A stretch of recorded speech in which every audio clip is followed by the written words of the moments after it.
Well, welcome again. Thank you for joining in with us tonight for Facebook Live with the St. Clair Baptist Church Bible study. Today on our Wednesday Bible study, I want to say thank you guys so very much for joining in with us tonight. Welcome. Of course, we want you to like us, comment, and share. Like us, comment, and share. Of course, if you're watching also on our YouTube page, we need you to subscribe, okay? We need you to subscribe if you're watching us via our YouTube. But we do want to say thank you so very much for joining in with us tonight. And those of you who may be viewing us from somewhere else tonight, another location outside state of Washington, of course, we want you to let us know in the comment section. Let us know what your prayer requests are. Of course, we want to stay in contact with you. But thank you so very much for joining in with us tonight. Like us, comment, and share.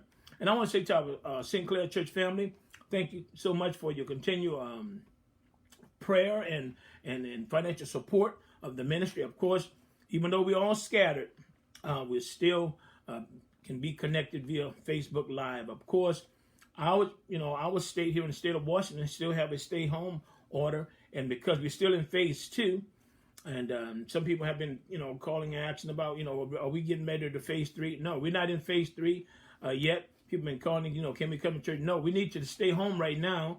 And that's why we want you to continue to, record these services so that you'll be able to, watch the services in the privacy of your home, because we do want you to stay safe.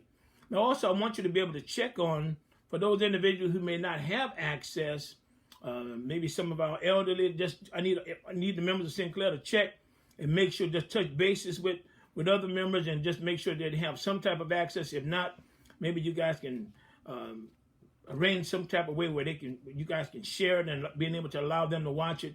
And remember, you can go back and watch it on any particular day you want, because these services are recorded on Facebook, and also Bonnie has it on YouTube as well. Okay, so thank you so very much.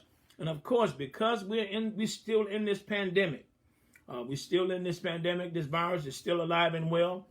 We still need you to wear your mask. If you're going to leave home, wear your mask, okay? Continue to wash your hand. Continue to do social distancing. And remember, for those of you who still need masks, the members of our church, St. Clair, we do have masks available for those of you who may need a mask. We do have a mask here at the church, so you're more than welcome to stop by and get masks and so forth. So, but of course, we want you to stay safe, stay sanitized, and stay sane.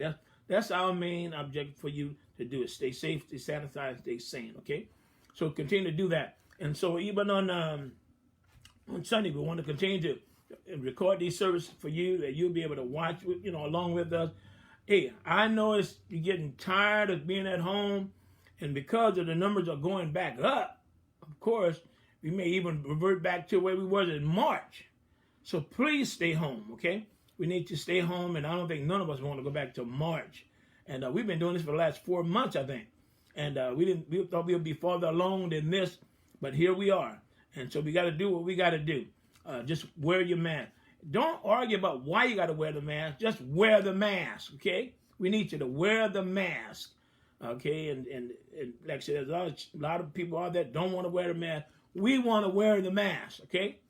So thank you so much for that. And continue to keep, the church family in prayer. And also continue to send your tithe and offering gifts of love for those of you who are members, and those of you who are watching us from other places. Thank you so very much. Thank you so very much for those who support our ministry from other different places. It truly has been a blessing to us. And of course, for those who would like to give, I have to mention this, who would like to give to our ministry, you can go online and go to sinclairmbc.org, sinclairmbc.org, okay? And then go to the Give tab. You can give that way. Just follow the tab, and you'll be able to give that way. And then for those of you who would like to give via the mail, you can give to St. Clair Baptist Church, P.O. Box 4326, Bremerton, Washington, 98312. Okay, and of course, we would love to hear from you. And if this ministry has been a blessing to you, you continue to be a blessing to it. Okay, so as we go to God in prayer, we do want to continue to pray, as we always know, our first responders, those who are dealing with this virus on a daily basis. I mean, it's amazing. These are frontline workers. Of course, we want to continue to pray for these doctors, nurses, aides, and those who give assistance day in and day out, those hospital workers and cleaners and everybody who do this on a regular basis. And so definitely want to be praying for them. Pray for people who are still struggling, who have lost loved ones, and the number is steady going higher. We have lost loved ones. I think the number now is 130, I think it was, on Sunday. We definitely want to continue to pray for those families who have lost loved ones and those who are now, affected with this virus, those individuals who are getting depressed because of being at home, and those individuals who are unemployed. Remember, we continue to fast on Tuesdays and Thursdays, either one of those days for at least 8 hours on either one of those particular days. We want to pray, and we want God to really hear and God to answer and do something. And I really believe God will do something. I believe that when we pray, when we really pray and seek the face of God, things begin to happen. And if you have a prayer request, we definitely want to hear it. Put it in the comment section. My secretary will definitely let me know, and so we'll be able to pray for you. We want to continue to pray for one of our own brothers, Brother Greg. Is it Greg Ford? Is it? Yeah, Ken Ford. I'm sorry, Ken Ford. Pray for Brother Ken Ford. We've been praying for Ken to get a kidney, and they did find a kidney for Ken. And he drove down on last night, and today was the day he was going to have the surgery to have a kidney transplant, and he had been waiting a long time. And so we thank God for being able to find one, and then allowing him to have the surgery today. So we definitely continue to pray for him. He'll continue to be down there for at least another month, and with recovery and everything. So definitely be praying for him and his wife and his family.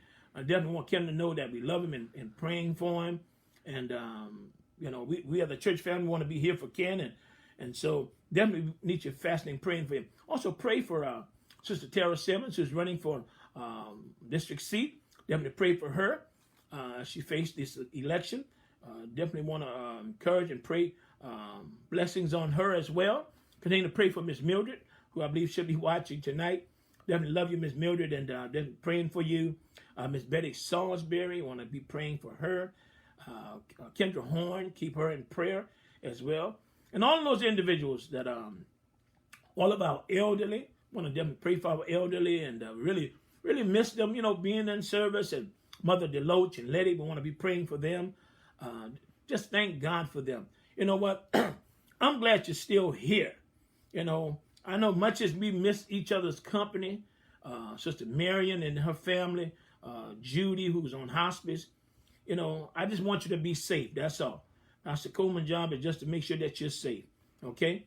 So definitely keep each other in prayer. We'll continue to do that. I think that's all I may have tonight. Let's see. I think that's all we got so far. Just pray for all of our children as well who's out of school. And pray for the parents who are doing homeschooling. And definitely keep them in prayer as well. I know they were talking about, hopefully school be ready to open up. Let me say this to our church family. We're not going to risk the life of our children, neither the life of our grandchildren, with this virus. We're going to use wisdom. We're not going to just utilize our children to be a scapegoat. We're not going to do it. Okay? So I'm going to encourage the families, the grandparents. We're not going to send our children out there. That's just the bottom line. Okay? So thank you so very much. We're going to go to God in prayer tonight. We're going to be looking at tonight, and our lesson going to be 1 Peter chapter 4, verse 7 through verse 11. 1 Peter chapter 4, verse 7 through verse 11. 1 Peter chapter 4, verse 7 through verse 11. And we're going to look at. We're going to talk about tonight how to live as we get closer to the end.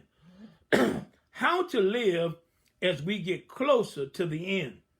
And I think, like I said, these times that we're living in are challenging times. They're different times. And that's what Peter kind of makes reference to, the end times. And so we want to be encouraging tonight on how to live as we get closer to the end. Okay?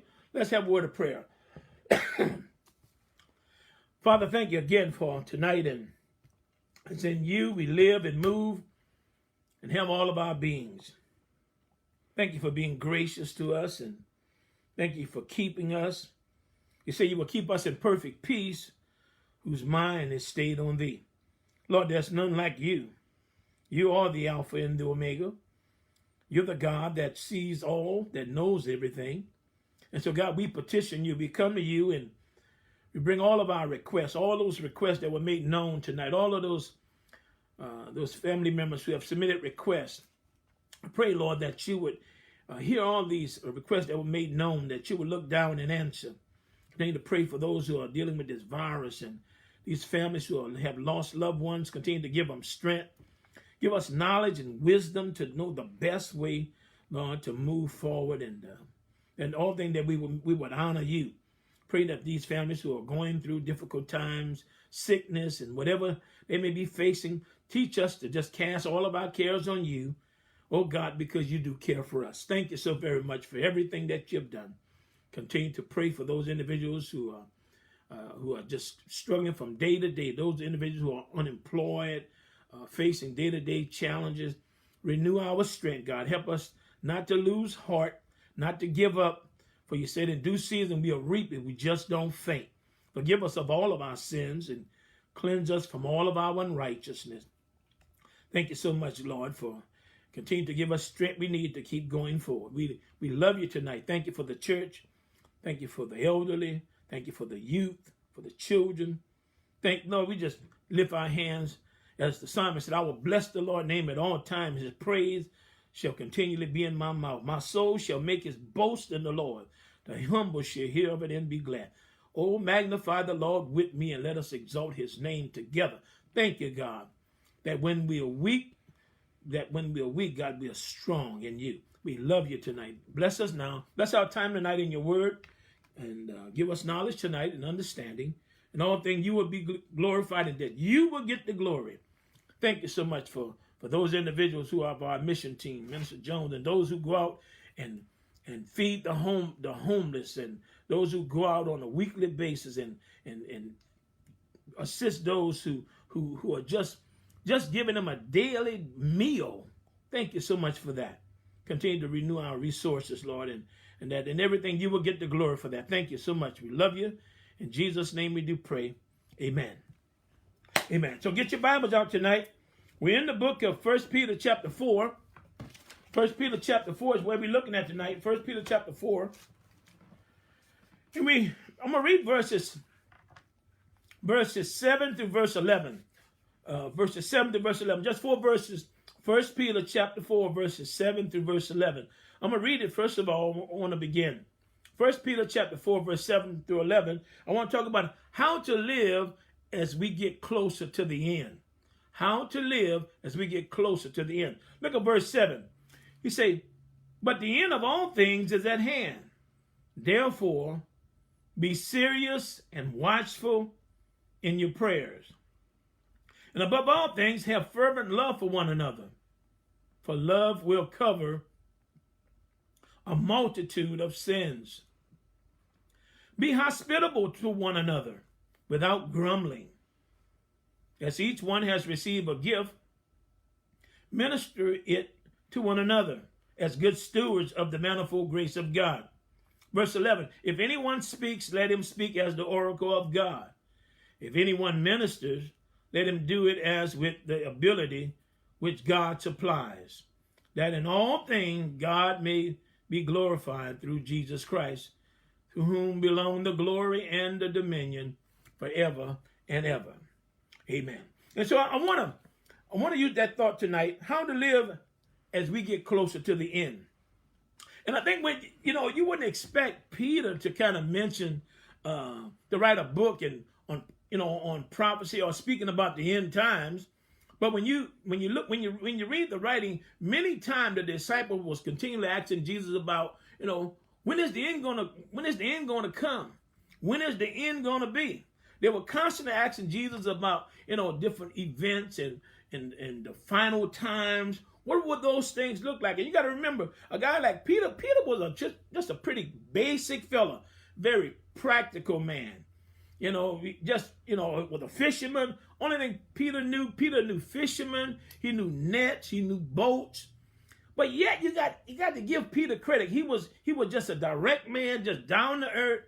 but yet he was still able to kind of speak a little bit on how we should be conducting ourselves as we see the end times coming.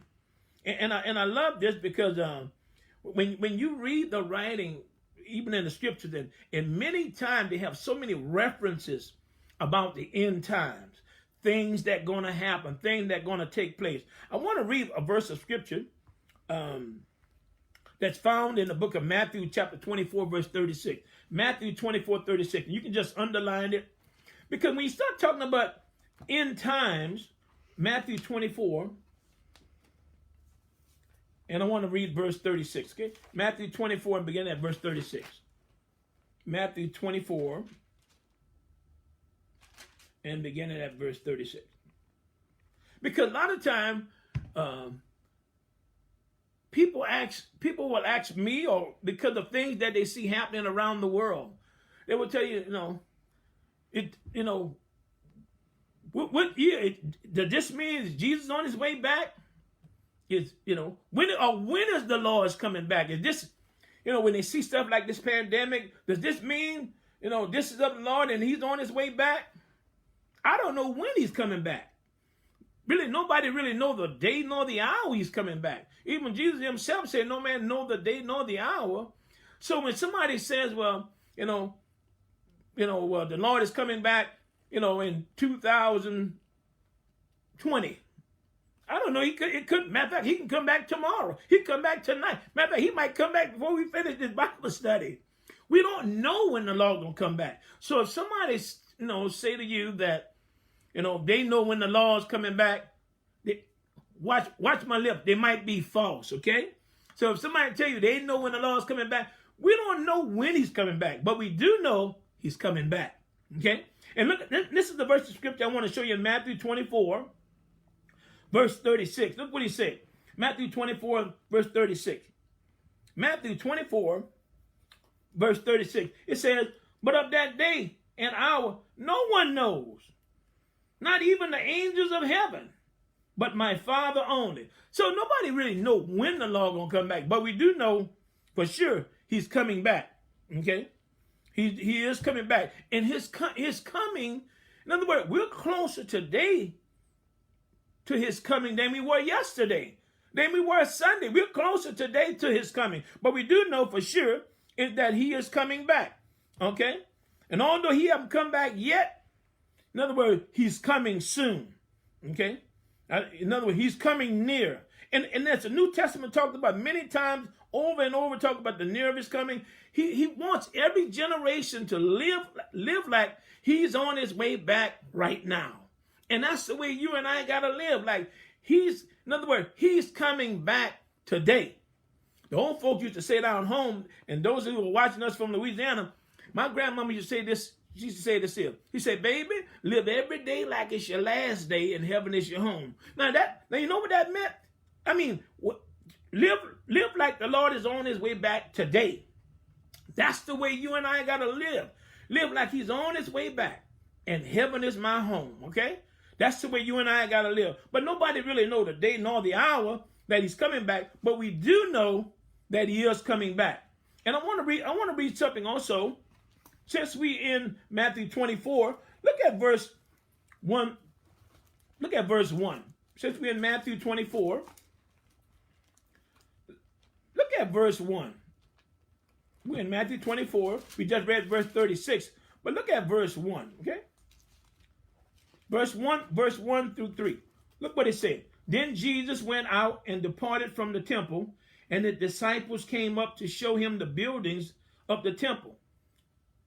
Now Jesus goes up, the disciples comes out. Verse 2 says, and Jesus said to them, do you not see all these things?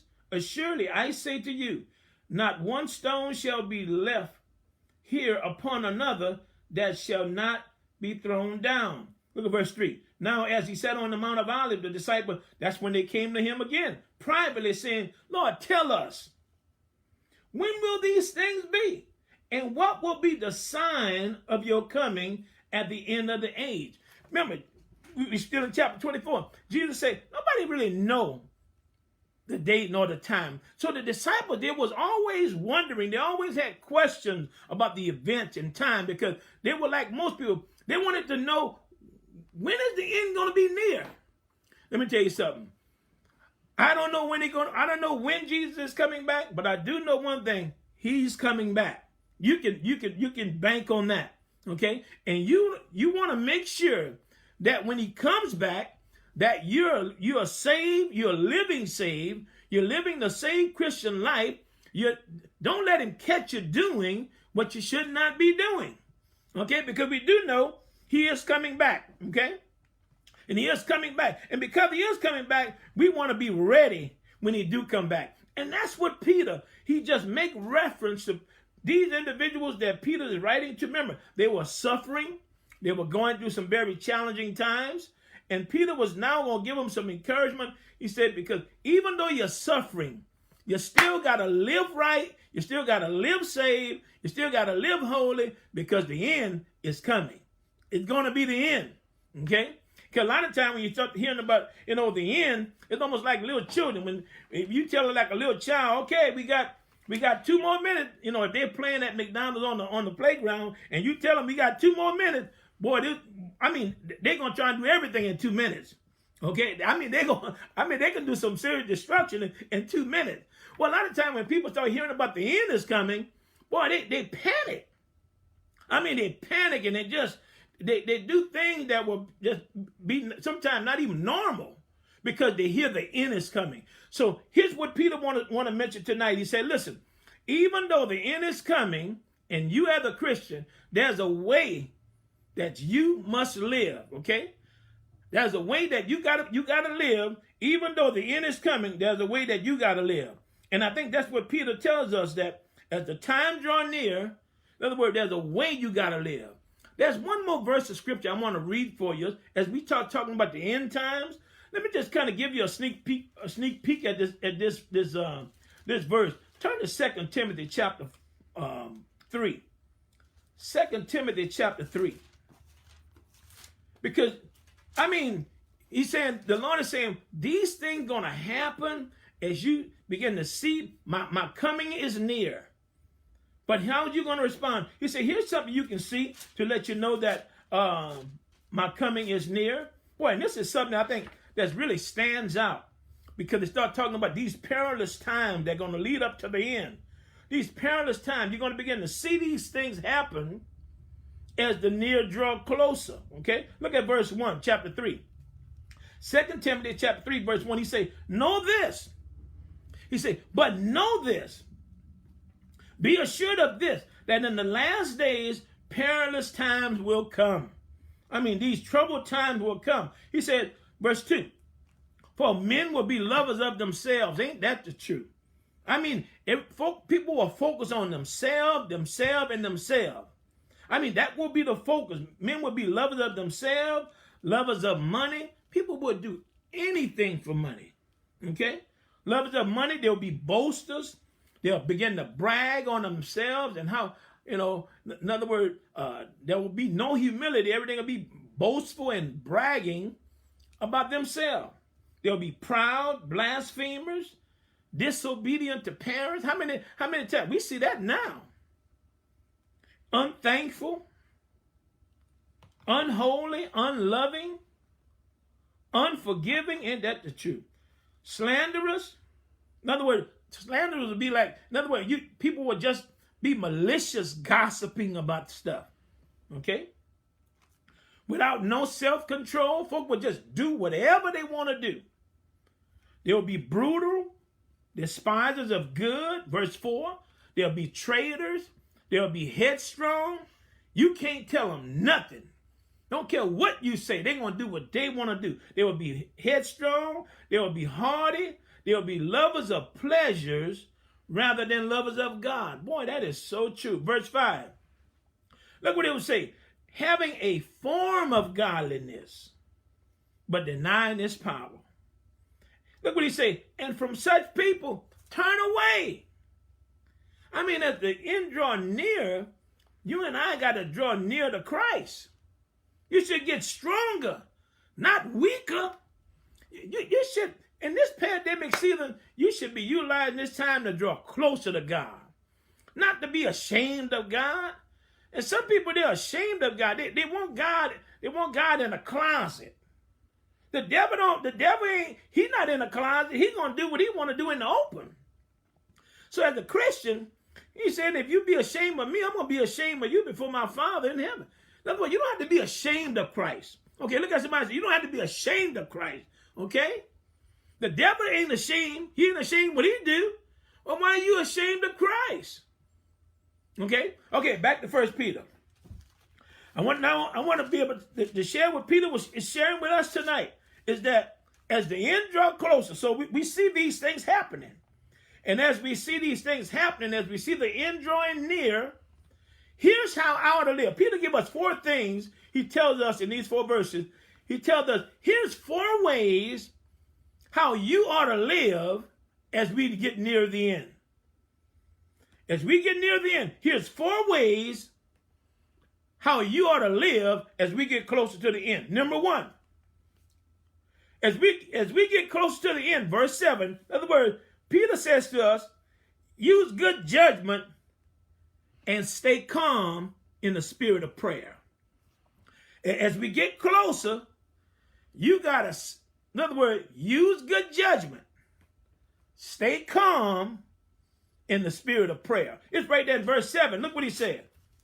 As the end draw closer, we got to use good judgment, stay calm in the spirit of prayer. Look what Peter say. But the end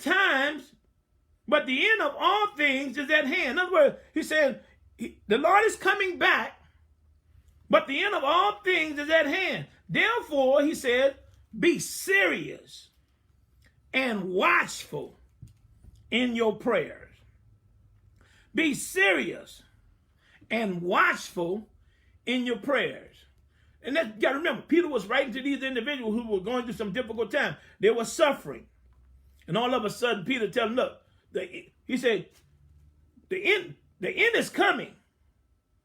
The end of all things is at hand. The Lord is near. He said, even though the Lord is near, here's how you ought to be. Be serious. Be watchful in your prayers. And I love that. He said the end of all things is near, because the Lord can come at any moment. But because we don't know the day, we don't know the hour that he is coming, you got to be serious. You got to be watchful in the spirit of prayer. In other words, here's what that means. You got to be serious. You got to be watchful. In other words, he say, be sober. Be calm. Don't panic. The Lord is coming. Listen, you don't have to worry. Don't worry. Don't panic. Don't fear. Don't quit your job. Look at somebody and say, don't quit your job. He's coming. Don't panic. But you got to be serious. In other words, don't be thrown off by a whole bunch of emotions. That's what he said. The Lord is coming, but you got to be serious. You got to be watchful. In other words, you got to stay clear-headed so you'll be able to pray right. You got to stay focused. In other words, you got to have some self-control. Don't panic. Don't worry. See, we don't have to fear. The Lord is coming back. But you and I got to learn to be serious and watchful. Be looking. Don't panic. Don't run to the bank and get all your money out. Okay? Don't sell your house. You don't have to do all that, okay? Don't panic. He said, look, you got to be serious, and then you got to be watchful. Don't panic. In other words, but then he said, but you got to be what? Prayerful. See that? You got to be watchful, but you also got to be prayerful. In other words, you got to keep a clear head. Keep a clear head and be prayerful. See, because if you panic and allow all these emotions to control you, you'll never be able to be effective in prayer. And I don't know about you, all of us struggle with our prayer life. Okay? And one reason that we find ourselves unstable and no self-control, because we lack it in prayer. See, prayer is the key that's going to give you some stability. Prayer is the key that even during this pandemic, listen, you and I got to pray. In other words, he said, be serious. You got to be watchful. You and I got to pray. Peter said, look, you got to stay focused and pray. You can't panic. You ain't got time to panic. Okay? Because a lot of times when we're going through those difficult times, we get nervous. And a lot of times we make decisions too quick. Anybody here ever made a decision too quick? And then you look back and say, boy, whew, I hope I should have waited. If I only would have waited. See, because sometimes when you don't pray, that's what happens. In other words, you make decisions out of emotions. Okay? And Peter said, look, as the end draw near, number one, you and I got to use sound judgment. Use some good judgment. Stay calm. Look at somebody, stay calm. Use sound judgment. But also you got to be in a spirit of prayer. And that's what he says in verse 1. But the end of all things is at hand. Therefore be serious, be watchful in your prayers. Okay? You and I got to pray. Because when you and I pray, it gives us a balance. It helps us to stay calm. Okay? It helps us to stay balanced. Okay? Prayer is what sharpens us. Because what happens when you pray, it's going to sharpen your awareness to make wise choices, wise decisions. So even though the end time is coming, we want to be wise, okay? Okay? So we're going to have to do that. So we're going to have to make, in other words, use good judgment, stay calm, and then the spirit of prayer, okay? As we draw near to the end. Number 2, as we draw closer to the end, not only we got to use good judgment and stay calm, in the spirit of prayer, number 2, is right there in verse 8. As we get closer to the end, and the Lord is drawing near, as the end draw near, you and I have to stay fervent in love for one another. We got to stay fervent in love for one another. It's right there in verse 8. As we see the end drawing near, the Lord is coming back, okay? But as we see this end drawing near, we got to stay fervent in love for one another. Verse 8. And that's what Peter's talking about. He said, but as the end of all things, verse 1 is at hand. Therefore, be serious and watchful in your prayers. Verse 8. Above all. Look, see that little word right there that say above all? In other words, underline that right there. Don't just rush by that, Reverend.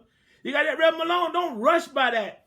When you see that above all, underline that. Because here's what he's saying. Yes, we have to have love, but above all, in other words, your love has to be a priority. Okay? As we see the end drawing near, love has to be a priority. It's not enough, it's not enough just to know the Bible, just to be able to know theology. That's not enough. It's not enough just to give to your church, be a tither. That's not enough. That's not enough to be, you haven't missed a Sunday in 4 years. That's not enough. Okay? In other words, if you really want to be a strong believer, in other words, be strengthened in your love. He said, above all, this love thing have to be a priority for you. And that's what Peter is saying. Above all things, look what he say, above all things, have fervent love.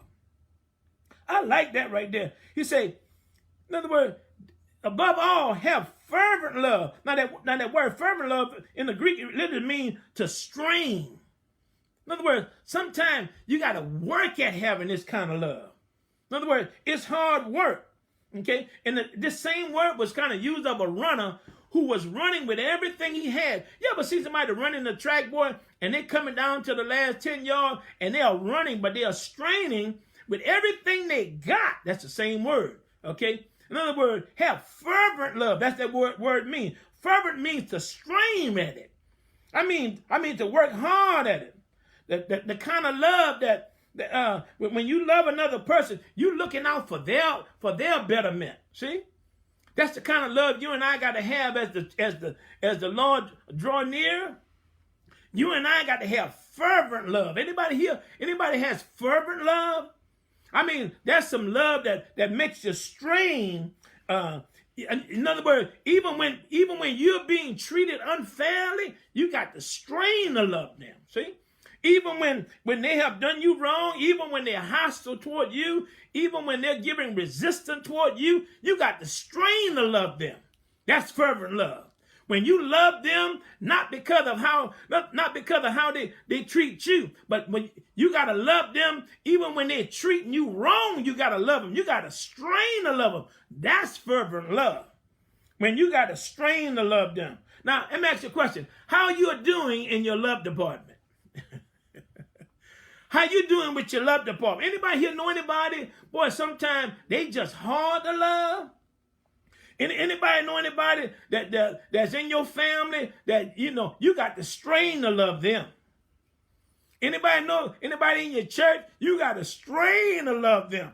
That's fervent love. And as the time draw near, you and I got to have fervent love for one another. See, and that's the point that Peter is making reference to. Because whenever you got to stretch love, in other words, during the end times, and what that reveals is, let me keep reading. Look at verse 8. Above all things, have fervent love for one another. Look what he said. For love will cover a multitude of sins. Love will cover a multitude of sins. This same verse, I don't have time to read it right now, but the same verse is located in Proverbs 10, verse 12. Proverbs 10, verse 12. You gotta read it. Proverbs 10, verse 12 say, hate stirs up strife, but love covers all transgression. Hate stirs up strife, but love covers all transgression. You know what he's making reference to? Sometimes, in other words, love look beyond the faults of others. Sometimes when you have to make it available, in other words, love have to learn how to forgive other folk. Love got to be able to forgive other folks' shortcomings. Love got to be able to look beyond folk, what they done to you, how they talked to you, how they treated you. See, this kind of love, you got to strain as we see the end coming. As we see the Lord drawing near, this kind of love, you got to strain to forgive them. Even though they done you wrong, I got to forgive them anyway. Even though what they did hurt me, I didn't do nothing to them, I got to strain to love them. Why? Because that's what this fervent kind of love is. And as I see the end drawing nearer, as I see the laws coming back, man, number one, I got to use good judgment. I got to stay calm, and I got to be prayerful. But not only I got to use good judgment and stay calm and be prayerful. Number two, I got to stay fervent in love for one another. See, I got to have fervent love. I got to strain to love them. Anybody here I'm talking to tonight, you got to strain to love some folk. I mean, you got to really strain. You pull a muscle loving some folk. Anybody? That's what it is. It means to strain to love them. Okay? And that's the way you and I got to be as the Lord draw closer. Because one of the things that will disrupt unity is when folk can't let stuff go. Okay? Nothing can mess up unity, whether it's in the family, whether it's in the church, whether it's on the job, whether it's in your community. Nothing can break up unity like when people are not willing to forgive and let stuff go. Listen, whenever you learn to let stuff go, the real one you set free going to be, you got it, yourself. Okay? So as the Lord draw closer, as his return draw closer, number one, I got to use good judgment. I got to stay calm in the spirit of prayer.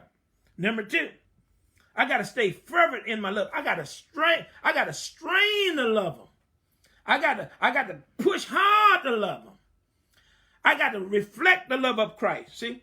And we are more like Christ when we learn how to forgive and we learn how to love. One man quoted it this way: we are most like beasts when we kill. We are most like man when we judge. But we are most like God when we forgive. I love that right there. Let me say that again. We are most like beasts when we kill. We are most like man when we judge. But we are most like God when we forgive.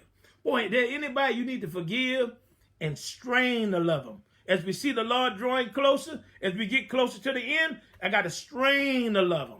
I got to pursue with everything I got to love them. Okay? Fervent love. Here's number three. Number one, as we see the end drawing near, number one, I got to use good judgment. I got to stay calm and in the spirit of prayer. Number two, As I see the end drawing near, I got to stay fervent in my love for one another. Here's number 3. As I see the end drawing near, I got to be hospitable toward one another without complaining. I got to learn this. I got to learn to live, to be hospitable toward one another without complaining. It's right there in verse 9. Okay? I got to be hospitable toward one another without complaining. Here's what I want you to see. I got to be hospitable toward one another without complaining. Now look at, here's I want you to underline this little word, one another. Because as the time draw near, look at verse 8. But the end of all things is at hand. Therefore, be serious and watchful in prayer. Verse 8. Above all things, having fervent love, underline, for one another. Okay? Look at verse 9. Be hospitable to one another. Look at verse 10. As each one has received a gift, minister it to one another. Listen, this is all about, as we see Christ drawing near, verse 8, let me say it again. Above all things, have fervent love for one another. See that? Underline that. Verse 9, be hospitable to one another. Look at verse 10. As each one has received a gift, minister it to one another. See, this is never about you. As the Lord draw near, in other words, it's about you serving others. It's about you, in other words, being able to give to others. Okay? So our third point tonight, that if we're going to live to be what God wants us to be as he draw closer, if I'm going to live right, number 1, I got to use good judgment, stay calm in the spirit of prayer. Number 2, I got to stay fervent in my love for one another. Here's number 3. I got to be hospitable toward one another without complaining. Verse 9. I got to be hospitable toward one another without complaining. Do you see that right there? Okay, verse 9. Be hospitable toward one another without grumbling. That's what it is. We got to be hospitable toward one another without grumbling. You know, we got to do that for one another. Okay? And I think all of us know somebody who is unlovely and unfriendly. That's when you and I got to learn to be hospitable to them. Okay? In other words, the word hospitable means to love the strangers. And because a lot of time when you're being hospitable, anybody ever invite people over or being hospitable or showing hospitality? Some people just got the gift of hospitality. Some people know how to be hospitable. But look what Peter said. As we see the Lord returning, coming soon, he said, yeah, we got to be hospitable. Yes. But we got to do it without complaining. Okay? Because a lot of time if you're hospitable and you entertaining people, a lot of time people in your home, that can be expensive. Okay? Well, stop complaining about it then. Okay? That can not only be expensive, it can take a lot of time, right? Well, stop complaining about it. In other words, it can take a lot of time, take a lot of expensive, and it can take a lot of work. A lot of things can go into. In other words, it's a matter of being able to make a lot of things a priority. But you can do that. Be hospitable. But stop complaining about it. Okay? See, and that's what he says. He said, the time draw near, be hospitable to one another, but do it without grumbling. Okay? Do it without grumbling. Because you got to remember, during this particular time when Peter was writing, you had some of those that were there. They were hospitable, but you had some of them, people were being hospitable to them, but then you had those on the other hand, they were taking advantage, they were abusing the hospitality. In other words, they were just taking advantage because they knew the Lord was coming, and they were just like, oh, well, I'm not going to do anything. I'm not going to do anything, and they begin to just abuse their hospitality, okay? People were being hospitable to them, but all of a sudden, some of them felt like, well, since Christ is coming, why bother working? Since Christ is coming, why don't I just liquidate everything I got then? Since Christ is coming, why don't I just live off for somebody else? See, people were being hospitable, but then you had that other group that were just taking advantage of people's hospitality. See, so Peter reminded them, yes, be hospitable, but don't be complaining about it. Okay? Because some of them was just taking advantage of people who were being hospitable. You know anybody who sometimes they know they can take advantage of your hospitality. And they know you kind, they know you want to be hospitable, they know you love God, they know you love Jesus, they know all of that. But because you love God, let me tell you something. Folk will take advantage of you. You hear me? They think because you're a Christian, you're crazy. People trying to take advantage of sometimes your kindness and your goodness, and because you want to reflect Christ. That's what they were doing in Peter's day. And Peter said, look, you got to be hospitable, but do it without complaining. Because I want to read one more verse, and then I'm gonna give you one more point, and I'm gonna stop. Turn to 2 Thessalonians, chapter 3. 2 Thessalonians, right before 1 Timothy, okay? 2 Thessalonians chapter 3. Because see, sometimes people, they were doing this in Peter's day. They would just say, well, since you being hospitable, I'm gonna just stop working, period. I'm gonna just liquidate everything I got and get rid of it. And I'm just gonna live off of you. But look, I want to read you a verse of scripture. And you can kind of highlight this one, because here's what Paul is writing. When I say 2 Thessalonians chapter 3, let's begin at verse 6. 2 Thessalonians chapter 3, verse 6. Look what he said. He's warning, when he's writing this letter, he's warning against idleness. People who just want to sit back and let you do it all. You want to be kind, you want to be hospitable. And some folk would just sit back and let you do it. Okay? And so look, he's warning against this idleness. He said, but we command you, brethren, in the name of our Lord Jesus Christ, that you withdraw from every brother who walks disorderly and not according to the tradition which we receive from us. 2 Thessalonians chapter 3. Look at verse 7. For you yourself know, Paul said, you yourself know how you ought to follow, how you ought to follow us. For we were not disorderly among you, nor did we eat anyone's bread. Paul said, when we were together, we worked. In other words, we supported ourselves. We didn't eat anyone's bread free of charge, but worked with labor and toil night and day, that we might not be a burden to any of you. Look at verse 9. Not because we do not have authority, but to make ourselves an example of how you should follow us. Look at verse 9. For even when we were with you, we command you this: if anyone will not work, neither shall he eat. If they didn't want to work, they didn't want to pull their own load, Paul said, don't let them eat. Come on, if you got somebody at the house, or if you got somebody that's, in other words, becoming a weight, ask them, do you want to eat? Look at them and ask them, do you want to eat? They don't look like they've been missing no meal. Paul said, if you don't work, you don't eat. Come on, look at somebody and ask them, do you want to eat? Well, you got to put some work in. Okay?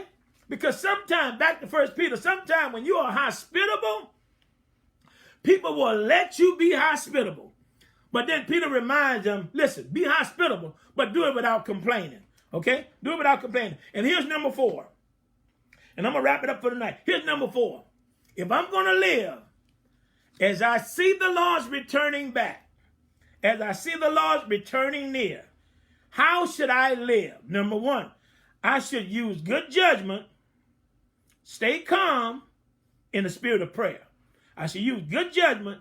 I got to stay calm so I can pray, so I can stay focused. Number 2, I got to stay fervent in my love for one another. In other words, I got to strain to love them. I got to strain to overlook their faults. I know they're low down and dirty, but I got to strain to overlook. See? I got to overlook their faults. Okay? I got to practice forgiveness. Okay? Number 3, I got to be hospitable. I got to be hospitable toward one another. I got to really, in other words, be ready to extend a helping hand. That's what it is. Be ready to extend a helping hand. Okay? Be ready. In Peter's day, they were opening up their homes and they were allowing people to live in and to support and give great support. People were spreading the gospel, so they were opening up their homes. So Peter said, be hospitable, but then do it without complaining. Here's number 4. If I'm going to live as I see the time drawing near, I got it. Number 4, keep serving one another. Here's our word again. Keep serving one another. Keep serving one another. Keep serving one another. Here's what it said, verse 10. As each one has received the gift. Listen, you got to keep serving one another. He said, as each one received the gift. If you are a Christian, you have what is called a spiritual gift. Spiritual gift is a special ability given by God for the benefit of others. A special ability given by God for the benefit of others. Peter said, look, if you're going to, in other words, if you're going to live the life as the Lord draw closer to his return, you got to keep serving one another. Whatever gift God have gifted you with, listen, it's not for you, but here it is. It's to keep serving one another. You got to keep serving one another. I know sometimes it get tiresome, but keep serving one another. Sometimes it get disheartening, but keep serving one another. Sometimes people are not thankful. They're not grateful, but keep serving one another. Look at verse 10. As each one has received a gift, minister it to one another. See that? As the time draw near, minister it to one another. He said, as a good steward. As whatever God have gifted you with, you should, it's not just for you. Use that to serve one another. Look what he said. Be a good steward as of the manifold grace of God. And here's the reason. I'm coming to a close right here. I'm closing. He said, here's the reason. Because you got this, you got this gift that God have given you. You got to keep serving one another. He said, if anyone speaks, let him speak as the oracle of God. Don't speak your own opinion. Say what God says. Okay? In other words, you just say what God said. He said, if anyone speaks, let him speak as the oracle of God. If anyone ministers, see, whatever gift you have, whether it's preaching or serving, whatever gift you have, do it as I'm doing this unto the Lord. Why? He said, let him do it as with the ability which God supplies. Let him do it with the ability that God supplies. Why? Here's the goal. The goal that Peter was reaching for. Here's the goal.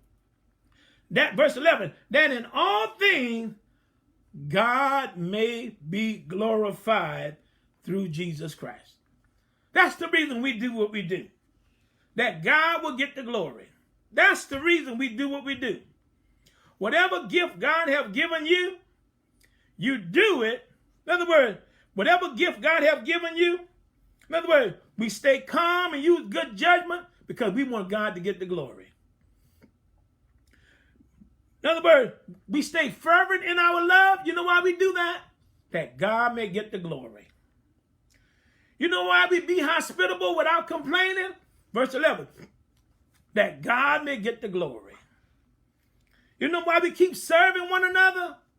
That God may get the glory. Listen, it's about God getting the glory. That's the goal. That's why you and I can live the life as a Christian, even as we see the time drawing near, that God will get the glory. Here's what I thought about. I thought about something this week. I remember several years ago, I went back home and I wrote down one of the main streets that we used to ride on, and I ran into a guy and a guy, I seen a guy and the guy asked me, say, "Hey Frank, he said, where you stand?" I told him where I stand. He said, "Well, what are you doing up there?" I said, well, I'm a pastor. And when I told him I was a pastor, he looked at me and say, "You?" That's he looked at me like, "What?" He said, "You?" Like he was shocked. But you know what? Ever since that day, well, not just since that day, you know why I do what I do? that God may get the glory. That God, let me tell you something, God can use you. But you got to make yourself available for God can use you. See? You might have the gift. But you got to make sure that God getting the glory and not you getting the glory. Let me tell you something. I'm sitting in this seat tonight, and sometimes I don't even know how I got here. But you know what? That God may get the glory. I'm telling you, when you do what you do, not for you. Man, that's what we talked about Sunday. See, it can't be about you. But when you do it and make it about God, that he will get the glory. Let me tell you something. We can live the life that God may get the glory. We can use wise judgment. We can use good judgment and stay calm that God may get the glory. In other words, we can be fervent in our love for one another that God may get the glory. We can be hospitable without complaining that God may get the glory. We can keep serving one another. How do you know, Pastor? That God may get the glory. And I want to encourage you tonight, and I hope that that word spoke to you. It spoke to me. If it didn't spoke to you, I'm ready to jump out of my seat right now that God will get the glory. And I hope that you have been encouraged by the word. I'm done. And I hope that you have been encouraged by the word. And I hope that those 4 verses spoke to you tonight. I hope it has been a blessing to you. And of course, like us, comment, and share. And if this study has been a blessing to you, share it with somebody. Share it with somebody else, of course. And it's been a blessing to you. Continue. Will you consider being a blessing to it? Support it. If it's a blessing to you, support it.